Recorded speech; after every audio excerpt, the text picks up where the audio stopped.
안녕하세요. 결혼한 지 6개월도 되지 않은 20대 후반의 여성입니다. 정말이지. 제가 이 시점에 이런 사연을 쓰게 될 줄은 정말 상상도 못했어요. 남편과 헤어지기로 했거든요. 시어머니 때문에 말이지요. 세상에 저보다 힘든 사람도 물론 많이 있겠지만 적어도 제 주변에서 저보다 불쌍한 사람은 없는 것 같습니다. 저는 친정 부모님이 안 계시거든요. 먼저 저희 아버지는 제가 10살이 되기도 전에 세상을 떠나셨습니다. 술, 담배도 안 하시고 운동을 좋아하시던 건강하신 분이셨는데 어느 날 갑자기 교통사고로 돌아가셨답니다. 워낙에 두 분 사이가 좋으셨던지라 주변에서들 많이 안타까워 하셨다고 들었어요. 저는 너무 어렸기에 아버지에 대한 기억도 두 분이 얼마나 다정하셨는지도 잘 떠오르지 않지만 몇 장 남아있지 않은 어린 시절 사진들을 보면 조금은 알 것 같기도 하더군요. 그나마 아버지가 돌아가신 이후에 한동안 친가에서 이따금씩 생활비에 보태쓰라고 얼마씩 보내주셨다는 이야기를 어머니로부터 들었습니다. 하지만 그 액수가 넉넉지는 않았던 걸로 알아요. 그래서인지 제 기억 속에 어머니는 한시도 쉬지 않고 일을 하셨어요. 낮에는 인근 아파트의 관리사무실에서 격리 일을 보셨고 퇴근 후에는 바로 인근 고깃집에 가셔서 아르바이트도 하셨거든요. 어쩌다 한 번씩 퇴근길에 떡볶이를 사오시곤 했는데 지금까지 그것보다 맛있는 떡볶이는 먹어보질 못했네요. 자식이라면 누구나 자기 부모가 제일 안쓰럽겠지요. 저도 그렇습니다. 지금도 이따금씩 어머니 입가의 잔주름이나 손등에 튀어나온 힘줄 등을 떠올리면 가슴이 먹먹해져요. 이제는 그나마 그 손 한번 마음껏 만져볼 수도 없으니 더 그런 것 같기도 합니다. 저희 어머니는 제가 21살, 대학교 2학년이 되던 무렵 세상을 떠나셨어요. 갑작스레 어머니까지 돌아가신 뒤 저는 알지 못했던 3억이라는 유산과 저와 어머니가 살던 작은 빌라를 물려받게 되었습니다. 그렇게 지독하게 살던 어머니의 인생을 생각하면 턱없이 부족한 것 같으면서도 너무나 큰 돈이었어요. 살아생전 저희 모녀가 그렇게 힘들 때는 연락 한번 쉽게 닿지 않던 친척들이 다들 어디선가 나타나서 악어의 눈물을 흘리더라고요. 어머니가 돌아가신 뒤 1년 동안은 정말이지 이 험한 세상을 배우며 조용한 싸움닭이 되었습니다. 어머니가 남겨주신 유산을 조금씩 쓰면서 살다가 어느 날 갑자기 스스로 한심하게 느껴지더라고요. 그때부터 죽기 살기로 공부에 매달렸던 것 같아요. 어디 가서 돈을 버는 것보다는 장학금을 받는 게 낫겠다 싶었거든요. 그럼 졸업하고 나서 취직이라도 잘할 수 있지 않을까 싶어서. 덕분에 대학교 3학년, 4학년은 거의 전액 장학금을 받고 학교를 다닐 수 있었고 우수한 성적으로 졸업했어요. 졸업한 지 4개월 만에 대기업에 들어갔고요. 불행 중 다행으로 목표한 것들은 대부분 이루었기 때문에 열심히 공부한 것에 대한 후회는 없어요. 한 가지 아쉬운 건 대부분의 시간을 오로지 공부에 쏟다 보니 소위 대학 생활이란 걸 제대로 누려보지 못했다는 거예요. 당연히 연애도 제대로 못 해봤어요. 회사 생활을 시작하고 얼마 지나지 않아 명문대를 졸업한 뒤 가까운 친구들과 IT 회사를 창업했다는 지금의 남편과 소개팅을 하게 되었습니다. 사실 저는 여고, 여대를 다녔고 소개팅은 처음이었습니다. 그래서 많이 떨리고 긴장되었는데 남편이 너무 분위기를 잘 이끌어 주더라고요. 사람 분위기 자체도 밝았고 무엇보다 잘 웃는 사람이었어요. 그래서인지 같이 있는 동안 시간 가는 줄 모르겠던걸요. 몇 년 동안 크게 웃을 일이 없었는데 모처럼 즐거운 시간을 보냈습니다. 남편은 그 이후로도 저에게 영화 보자, 밥 먹자며 계속해서 데이트 신청을 해왔어요. 남편이 저에게 적극적으로 다가올수록 기쁘기도 하면서 걱정도 되더라고요. 이 사람은 내가 부모님이 안 계신 걸 모를 텐데 안다면 어떤 반응을 보일지 몰랐으니까요.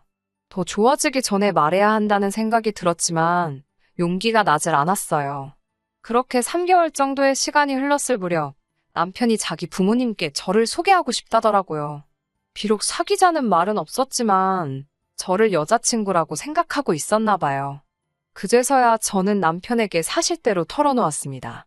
아버지는 제가 아주 어렸을 때 돌아가셨고 어머니도 제가 20살이 조금 넘었을 때 세상을 떠나셨다고요. 남편은 한동안 말이 없었습니다. 약간 충격을 받은 표정이었어요. 그러더니 저에게 고생이 많았겠다며 제 손을 잡아주더라고요. 그러면서 남편은 자기는 그런 거 신경 쓰지 않는다면서 걱정하지 말라더군요. 그 이후로 남편과 저는 1년 정도를 더 만났습니다. 남편은 저와 연애를 시작할 때와는 달리 결혼만큼은 정식으로 프로포즈를 해왔고 저도 기쁜 마음으로 받아들였습니다. 하지만 막상 프로포즈를 승낙하고 나니 마음이 좋지만은 않더라고요. 비로소 현실적인 것들이 조금씩 눈에 들어오기 시작했다고 할까요? 시부모님 되실 분들이 제가 친정이 없다는 걸 아시면 어떤 반응을 보이실지가 가장 걱정이 되었지요. 남편은 그런 저를 조금이라도 안심시키고 싶었던 모양이에요. 하루는 남편이 자기 집안에 대해서 미리 설명을 좀 해주겠다며 말을 꺼내더라고요. 시부모님께서는 서울에서 2시간 이상 떨어진 지방에서 살고 계신다 했습니다. 원래 자기도 거기 살았었는데 서울에 있는 대학에 합격하면서 자기만 서울로 올라왔대요. 그 이후로 서울에 아예 자리를 잡게 되었고요. 시부모님은 얼마 전 은퇴를 하셨고 현재 따로 하시는 일은 없으시답니다. 연금이나 따로 노후 준비도 안 되어 있으시고요. 여기까지 듣고 제가 그럼 지금 어떻게 생활을 이어나가고 계시냐고 물었더니 그때그때 소일거리가 있으면 하시고 자기도 잘 모르겠다고 하더라고요. 그나마 남편이 돈을 벌기 시작한 이후로 한 달에 얼마씩 보내드리고 있다고도 했습니다. 정확한 액수는 말해주지 않았는데 저도 궁금하지 않아서 묻지도 않았고요. 솔직히 여기까지 듣고서 무슨 생각을 했냐면요. 차라리 잘 됐다 싶더라고요. 시댁이 너무 조건이 좋은 집이 아니라서 오히려 안심이 됐어요. 며칠 뒤 시부모님께 인사를 드리기 위해 시댁으로 향했습니다. 정확히 프로포즈를 받은 지 2주 만이었어요. 제가 마음고생을 어찌나 많이 했는지 살이 3kg이나 빠졌더라고요. 남편은 자기 부모님은 편견이 없으신 분들이라며 저에게 걱정하지 말라 했지만 자기 부모님을 객관적으로 볼 수 있는 자식이 몇이나 되겠어요? 솔직한 말로 막상 당일이 되자 가보면 알겠지, 부딪혀보면 알겠지. 반쯤은 자포자기한 심정이었지요. 고속버스를 타고 2시간이 걸려 시부모님이 사시는 동네에 도착했습니다. 거리도 멀고 날씨도 따뜻했기 때문에 남편의 안내를 받아 시댁 근처에서 가장 유명하다는 빵집에서 케이크를 사고 근처 과일가게에서 과일 바구니를 샀어요. 남편 말로는 전부 다 시부모님께서 제일 좋아하는 것들이라고 했습니다. 남편을 따라 도착한 곳은 10평 남짓이나 될까 싶은 작은 빌라였습니다. 남편이 독립하기 전까지는 그래도 아파트에서 세 식구가 살았는데 남편이 서울로 올라오면서 이리 이사하셨다고 하더군요. 자세히는 모르지만 특별히 일을 안 하시고도 생활이 가능하신 건 아파트를 파셨기 때문 아닐까라고 혼자 조심스레 추측만 했네요. 잠깐 다른 생각을 하는 사이 어머님께서 문을 열어주셨습니다. 거실에 모여 앉자 남편이 제가 사온 거라며 케이크와 과일 바구니를 꺼내놓았습니다. 어머님이 이 동네 건 맛없는데 왜 여기서 샀냐며 남편에게 타박을 주시더라고요. 저한테 직접 뭐라고 하신 건 아니지만 좀 눈치가 보였어요. 어머님께선 아직 점심 준비가 덜 되었다며 잠깐만 기다리라고 하시고는 주방으로 향하셨습니다. 한 5분쯤 지났을까? 아버님께서 저더러가서 안 도와줄 거냐고 큰 목소리로 물으시더라고요. 순간 당황한 제가 누구를요? 라고 물었습니다. 그러자 주방 쪽에서 어머님이 아버님께 냅두라고 그것도 본인이 내켜야 하는 거지 뭘 하라 마라 시키냐고 한마디 하시더라고요. 제가 죄송하다며 자리에서 일어나려고 하자 어머님께선 옆구리 찔러 절박기라며 그냥 있으라 하셨습니다. 솔직히 차라리 가서 도와드리라고 말씀을 하시지 이런 식으로 무안을 주시는구나 싶더라고요. 남편도 깜짝 놀란 듯 두 분은 왜 그렇게 말씀을 하시냐면서 저더러 괜찮다고 가만히 있으라고 했습니다. 그러더니 본인이 뭐 도와드려야 하냐면서 주방으로 갔는데 어머님께서는 그런 남편에게 일주일 내내 일하다 내려왔을 텐데 괜찮다며 앉아서 쉬라고 했어요. 그제서야 이런 게 시집살이라는 걸 알았지요. 가만히 앉아서 눈치만 살피고 있자니 가시방석이 따로 없더군요. 다시 한번 제가 좀 도와드릴까요? 라고 여쭤보았습니다. 그러자 이번에는 국하고 밥을 좀 푸라고 하시더라고요. 시키신 대로 하나씩 조심해서 푸고 있는데 어느샌가 어머님이 옆으로 다가오셨습니다. 얼마간 제가 하는 걸 지켜보시더니 뭔가 성에 차지 않으셨나 봅니다. 이유를 말씀도 해주지 않으시고 제가 보는 앞에서 전부 다 비워내고 처음부터 다시 하시더라고요. 민망하기도 하고 어찌할 바를 모르겠기에 시어머니 손끝만 바라보고 있는데 어머니께서 너네 엄마는 이런 것도 안 가르쳤냐고 물어보셨습니다. 갑자기 어머니 이야기가 나오니까 짧은 순간이지만 당혹스러웠습니다. 어떻게 대답해야 할지 모르겠던 찰나에 아버님께서 빨리 좀 먹자며 부엌으로 들어오셔서 나름 고비를 넘길 수 있었어요. 밥을 먹는데 혀끝에서 느껴지는 게 밥알인지 모래알인지 도통 모르겠더라고요. 그때 어머님께서 저에게 질문을 하시기 시작하셨습니다. 학교는 어디 나왔고 제 직업은 뭐고 돈은 얼마나 버는지 그런 것들이요. 여대를 나왔고 현재 대기업을 다니고 있다고 했습니다. 어머님은 시큰둥한 반응을 보이시더니 사실 당신은 저도 알다시피 아들이 명문대를 나왔기 때문에 며느리도 비슷한 수준을 맞길 바라셨답니다. 그렇지 않아도 죄다 공무원이나 교사, 약사 같은 선자리만 들어왔는데 그나마도 당신 성에 안 차서 죄다 물렸다나요. 그런데 막상 아들이 평범한 회사원을 데려와서 좀 김샜고 실망이라 하셨습니다. 당사자 면전에다 대놓고 그런 말씀을 하시니 저도 사람인데 기분이 좋지는 않았습니다. 솔직히 제가 친정이 없어서 그렇지 학교나 직장을 봤을 때는 그렇게 처지는 조건도 아니라고 생각했는데 말이에요. 결국 어떻게 반응해야 할지 모르겠어서 애꿎은 밥알만 꾸역꾸역 입안에 밀어넣고 있었습니다. 남편도 쓸데없는 말씀하시지 말라며 어머님을 말리고 있었고요. 그리고 정말 피하고 싶었던 대화 주제가 나왔습니다. 아버님께서 부모님은 뭐 하시는 분들이냐고 물어보셨어요. 저는 두 분 다 돌아가셨다고 솔직하게 말씀드렸습니다. 감출래야 감출 수 있는 것이 아니었으니까요. 그러자 어머님께서는 깜짝 놀란 표정을 지으시더니 사고인지 아니면 병인지 물으셨습니다. 솔직히 처음에는 무슨 말씀을 하시는 건지 제대로 알아듣지를 못했어요. 그러자 아버님께서 아파서 죽었냐고 아니면 뭐 다쳐서 죽었냐고 그러시는 거예요. 호통치듯 물어보셔서 깜짝 놀랐고 아버님의 거친 말씀에 마음이 아팠습니다. 아무리 본인 일이 아니라지만 너무 무신경하게 말씀하시는 모습에 솔직히 실망스러웠어요. 저는 아버지는 사고로 돌아가셨고 어머니는 병으로 돌아가셨다고 말씀드렸습니다. 그러자 유전병이냐고 물어보셔서 그건 아니라고 하니 시간 되는 대로 건강검진을 받아서 그 서류를 보여달라고 하시더군요. 씁쓸했지만 시부모님 입장에선 찝찝하시면 그런 소리를 하실 수도 있겠다 생각하고 애써 이해해드리려고 했습니다. 하지만 곧이어 어머님께서 저를 쳐다보시더니 어쩐지 그래서 처음부터 뭔가 다 내 마음에 안 들었구나. 지금 보니까 엄마 없는 티가 난 거네 라고 하셨습니다. 순식간에 식사 자리에는 어색한 공기가 맴돌았고 제가 먼저 죄송하다 말씀드리고 자리에서 일어났습니다. 집으로 돌아와 한참을 울었습니다. 제 노력으로 어떻게 할 수 없는 일이라 더 슬프고 억울했어요. 그때 모르는 번호로 전화가 걸려왔습니다. 전화를 받으니 어머님이셨어요. 아까는 당신이 말씀이 심하셨다며 사위 사랑은 장모라는데 장모 사랑도 못 받을 아들이 안 됐다는 생각에 당신이 실언을 하셨답니다. 그래도 덕분에 당신은 평생 아들 며느리 옆에 실컷 끼고 살게 생겼다며 저더러 잘 지내보자고 하시더라고요. 갑자기 어머님의 달라지신 태도에 당황스럽기는 했지만 그때는 어떤 의심보다는 그저 기쁘기만 하더라고요.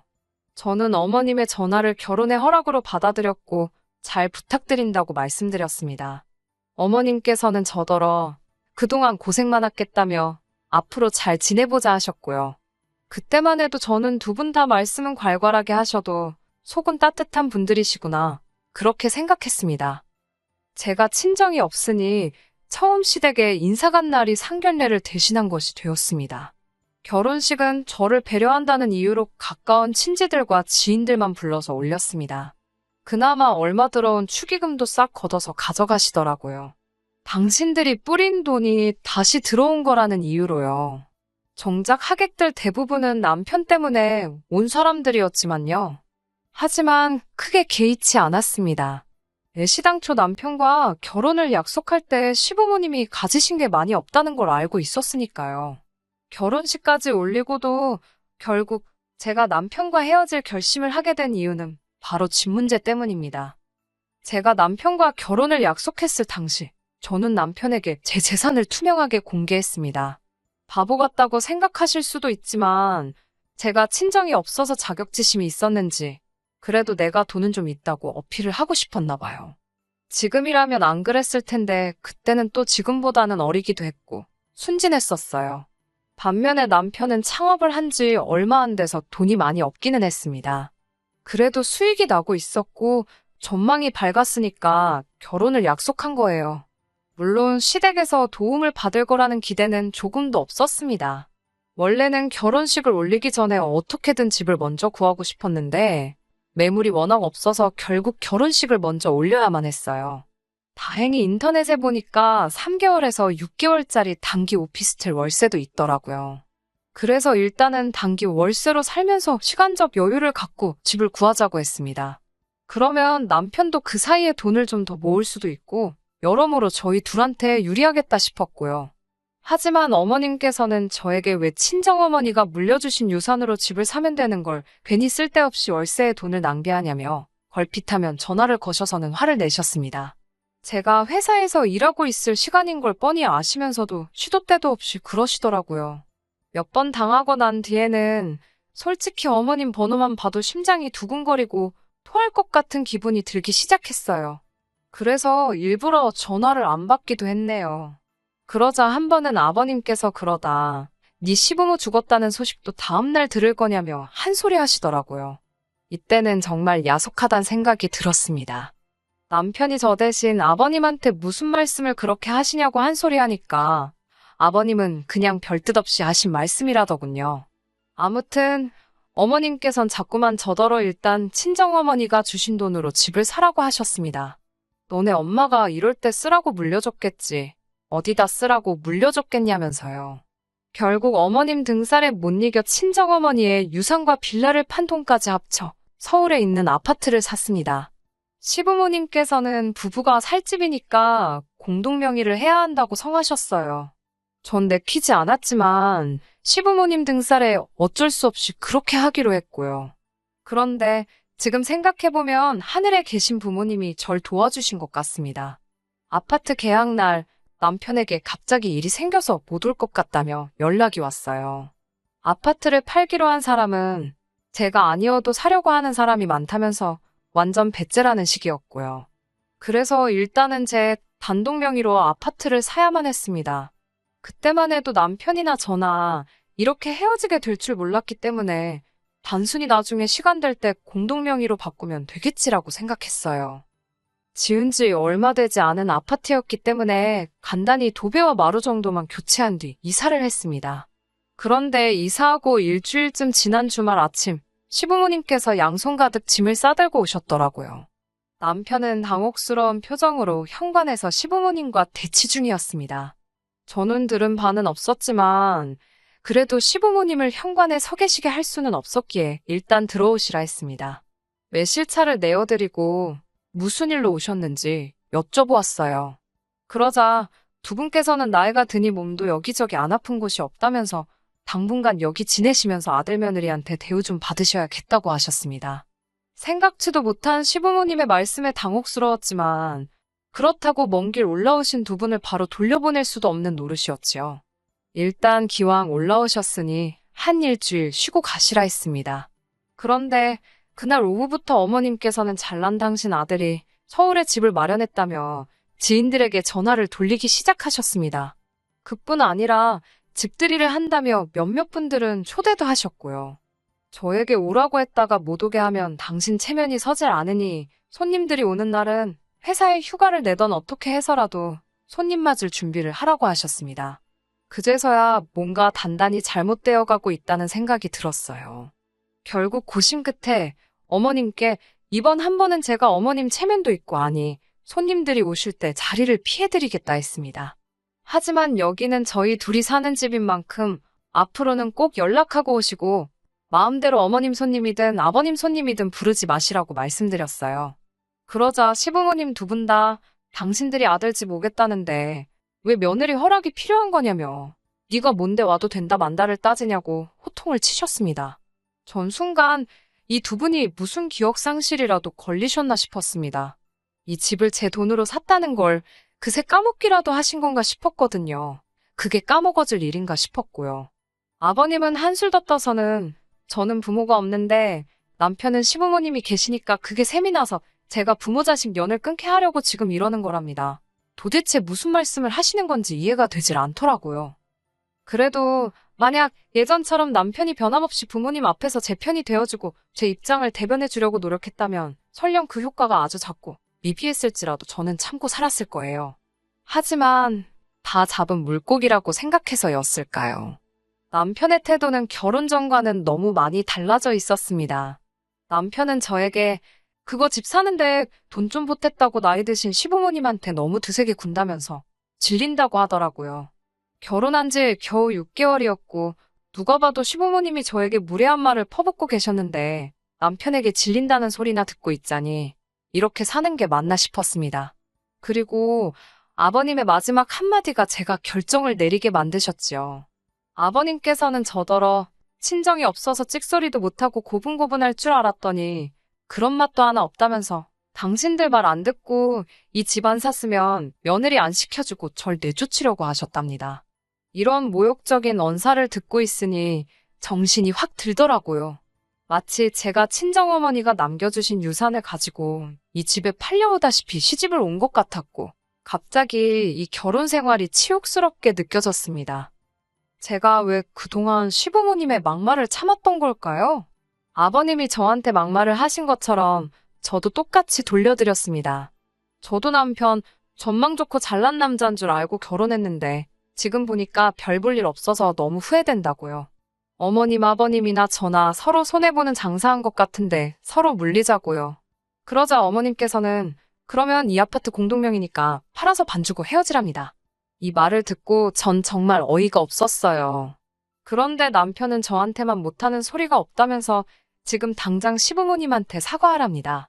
제가 남편에게 못할 말은 네 부모가 나한테 훨씬 많이 했다고 너도 귀 두 개 똑바로 달려있으면 다 들었을 거 아니냐고 그랬지요.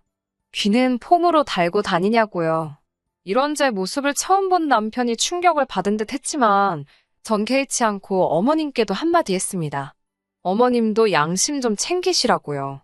능력 좋은 아들이 서울에 집을 마련했다고요. 어머님, 아드님 지분은 이 집에 단 1%도 없습니다. 그리고 그놈의 명문대에서 1년에 몇 명씩 졸업하는지 알기나 하시냐고요. 제 말에 제대로 대답도 못하시고 몸만 부들부들 떠시던 어머님은 급기야 해서는 안 되는 말씀을 내뱉으셨습니다. 저더러 네 부모가 네 이러는 꼴 안 보려고 일찍 죽었나 보다고 그러셨어요. 그 말을 듣는 순간 정말이지 말 그대로 눈이 뒤집어지는 것 같았어요. 마음 같아선 당장이라도 위아래 할 것 없이 어머님 입을 한 대 때려드리고 싶더군요. 하지만 차마 그렇게는 할 수가 없어서 저도 악담 한마디 해드렸습니다. 어머님이 자꾸 이런 모습 보여주시면 어머님 아들도 어머님 이러는 꼴 안 보려고 일찍 죽을지도 모르겠다고요. 서로 결국 감정이 격해졌습니다. 저는 남편한테 양심이 있으면 네 부모 데리고 당장 내 집에서 꺼지라고 했어요. 어머님은 공동명의의 네 집 내 집이 어딨냐며 남편더러 나가긴 우리가 왜 나가냐며 버티라 하셨습니다. 남편이 그제서야 공동명의 설정을 아직 못했다고 이야기했고 어머님은 당황하고 실망하신 기색이 역력했어요. 그러더니 하신다는 소리가 공동명의 대신 위자료 달랍니다. 친정도 없는 며느리 유산 보고 결혼시켰는데 이런 뻔뻔한 경우가 어디 있냐며 소리소리를 지르더라고요. 전 법대로 하라고 했고요. 소리만 지르면 뭐 다 되나요?